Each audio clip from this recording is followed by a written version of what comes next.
May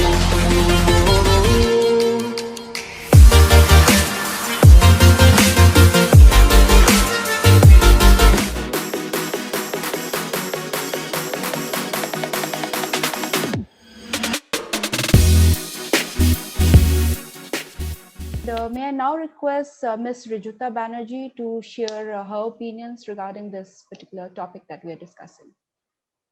Good morning, all. I hope I'm audible. So it is a privilege to be here today speaking on a topic that has practically been ingrained in our lives. Social media or media per se is all pervasive. So this is a very personalized piece that I've written for all of you today. And I just want to say that this is a privilege to be here today, speaking on a topic that has been deeply ingrained in our day-to-day lives. Social media or media per se is all pervasive. A single phone processes a million tasks in a matter of milliseconds. Provided you have good internet connectivity, which is rare in these times, uh, I specifically want you to think of the impatience those few seconds of internet lag causes. So, doesn't it feel like an eternity of disconnect from the rest of the world? That's how dependent we are upon internet and the connectivity, social media sites. That impatience further leads to frustration, anger, sadness, anguish, etc. I'm sure you've tried to soak it in before you actually detach yourself from feeling this way and realizing how utterly peaceful life without electronic devices is. Because I have. And I personally, any time I get an opportunity, I'd like to keep my phone aside and focus on the now. So sometimes I feel like a metaphorical puppet whose strings are being pulled by devices and the applications in it. Each emotion that we encounter in a day is induced by a screen. What looks like a bane now definitely has its pros too. We have information at our fingertips. There is no limit to gaining or quenching the thirst for knowledge. But the real question is, are we utilizing it in a productive manner? If you're smiling to yourself, you probably know the answer to it. Am I audible? Yes, you are. Yeah. Yes, yes. So I've been modeling for 5 years and my business base has been built through Instagram. It would be unfair if I discard its value in my life and call it vain because it has been a miracle for so many businesses and entrepreneurs. I didn't need to join an agency to get recognized in my field. My Instagram reach and regular uploading of good content helps me attract business and designers pan India. So that's how powerful this social media site is. That consequently helps me to enjoy my independence and eliminate middlemen. However, intensive usage of this social media application for all these years have led to such great learnings. My journey on Instagram started when I was 18 and I gradually got discovered by brands and photographers on the platform. I went into modeling by 19.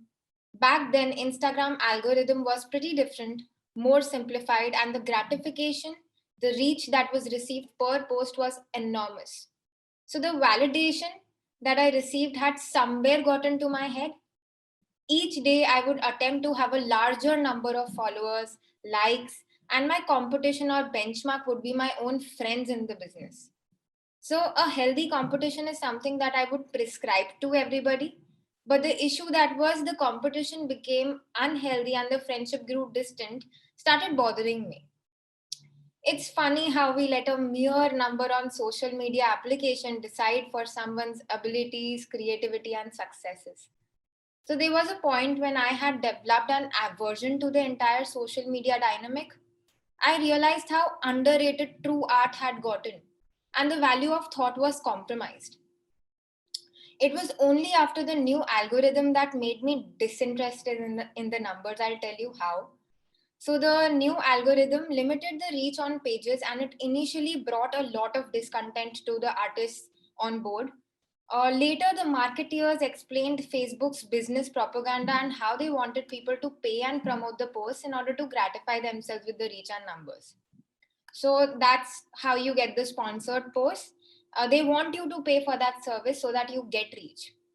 After all, everybody is trying to extract business out of that application. So it looked like a well planned model to me.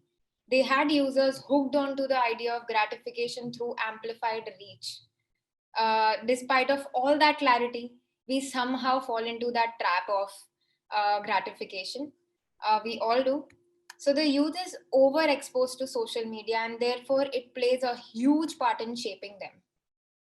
Maya, a 20 something medical college going student, wakes up fresh to these social media sites, scrolls through her feed full of meme pages. She lands onto a post by a travel blogger with a perfect body, in a perfect bikini, at a more than perfect vacation spot she cannot afford. FYI, these images are greatly edited and retouched, but still she falls for that trap. Next, she opens her school friends' stories and sees them all partying in Goa together. That's when her FOMO kicks in. We've been talking about FOMO, that is fear of missing out, which causes a lot of anxiety, stress in the current generation created by the society. Maya gets ready for her online classes, brushes, bathes, and goes downstairs to her breakfast with the family. She's glued to her phone and ignores her father, who's requesting her to focus on the food that she's eating instead. She might as well, some insect gets dropped in the food, she might as well eat that. So you're not at all concerned about the real life situations that's happening around you. While scrolling, she lands onto a new profile of an Instagram model, a very prevalent term lately, who looks perfect in those grids. She starts stalking this new profile, zooms in those pictures to set unrealistic beauty standards for herself. Skin so good, a face so perfect. Nobody will tell Maya that this girl suffers from chronic depression or bulimia and has her own battles to fight. What looks perfect in those grids is full of flaws and imperfections, and that is as human as possible. It is sad how the only news we read these days is through meme pages. I personally feel dumbed down that I do not perform in accordance to my potential because my day majorly goes in scrolling through fruitless content. Do you feel like you do not have enough time? Do you remember how productive you were before phones and the internet came into prevalence? The overuse of social media hurts your short term memory and your brain's ability to decompress.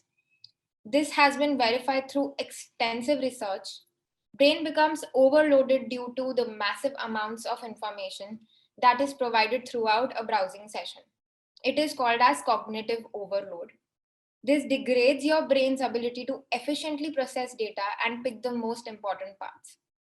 You're bombarded with so much of knowledge, information, that you do not know how to process it and what to soak.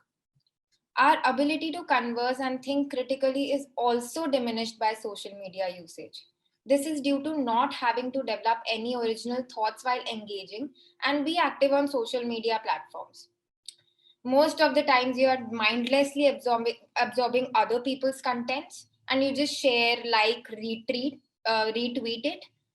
You're not writing it on your own, and that's when you dumb down.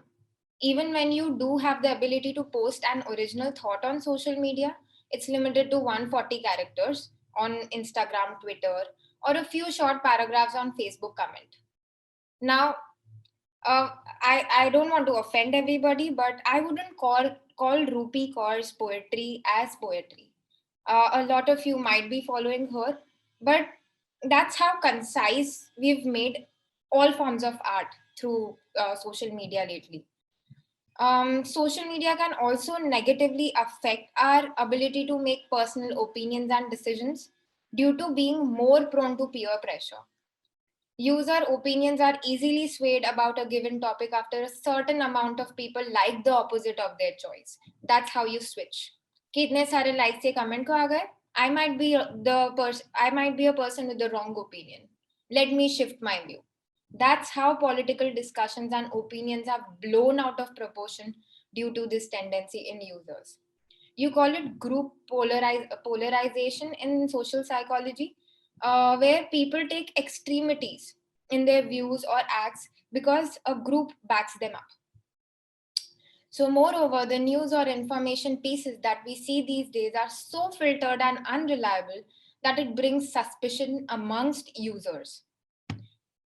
Is this where I should put my trust for authentic content?